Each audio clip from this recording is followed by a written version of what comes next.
We are on site of manufacturer and their products, not on site of patients. But definitely we try to see also information from patients and information from the market, which is collected again by the manufacturer. Here they're actually saying that they're on the side of the manufacturers rather than the patients. And what we have to remember is they're essentially a regulator here. They are there, or they should be there, to protect patients. You have a manufacturer supplying the information, and then you have the regulator who are looking at the information saying, rather than being critical about it, saying, well, actually, we're on your side here, not on the side of patients. I do not see any problem. Yes, if there will be application which will be completed sufficiently, which is no problem to fill in application form, I think, and technical documentation will be sufficient. We normally do not have quite big obstacles to not issue certificate. We gave them this brochure, which is clearly a metal-on-metal total hip replacement. And this has been in the headlines a lot recently, and they've even been banned in some countries, banned for use by surgeons in some countries.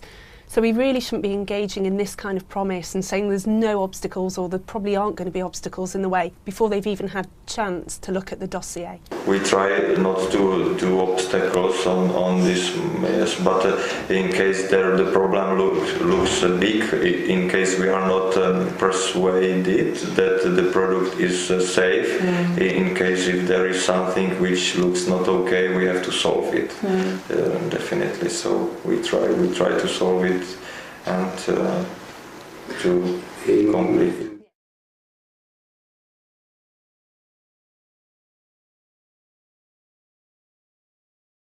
Some manufacturers do it so that they come to one notified body and they have a very poor dossier, very poor technical file, or their system is not working well and something, so they say, okay, you want to do it for us, and they go to another one. And that's wrong, because they are not correcting their system, they are only looking for someone who will do it. Yes. And that's wrong. In Europe, we have lots of different organisations, these notified bodies, who are responsible for checking whether an implant is safe before it goes onto the market. Now, the risk is that manufacturers will look for the one that is the weakest link just to get their product onto the market. And there's no way of knowing whether they've been to one notified body and it's been rejected before they move on to another one and they say, yeah, okay. And especially, I have to say it, the Asian market is so that Asian manufacturers are doing these things. They go to some, well, Eastern Europe notified bodies, and I have to say some notified bodies from Eastern Europe and also on the Western Europe have, well, they're are not going well with the directive. No.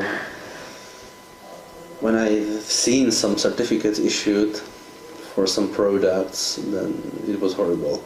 So here what he's saying is that our companies, and he thinks they're more in Asia than maybe in the West, that aren't familiar with how it works in Europe. So rather than be rigorous, they're willing to seek out the notified bodies who are more likely to be lax.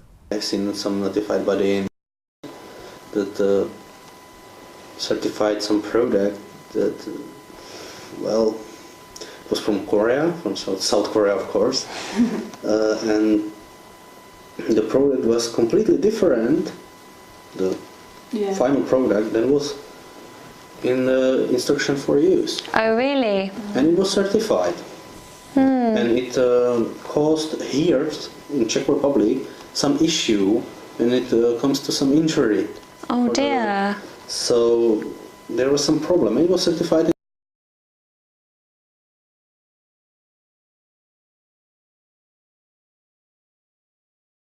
Why do you think we should recommend you as a notified body? What do you think is good? I said it before, the price is good. And the We have advantages. experience with implants, and we do the work very fast. So they're saying one of the reasons to use them is because they're cheap and they're fast, and this shows the marketplace attitude towards regulation.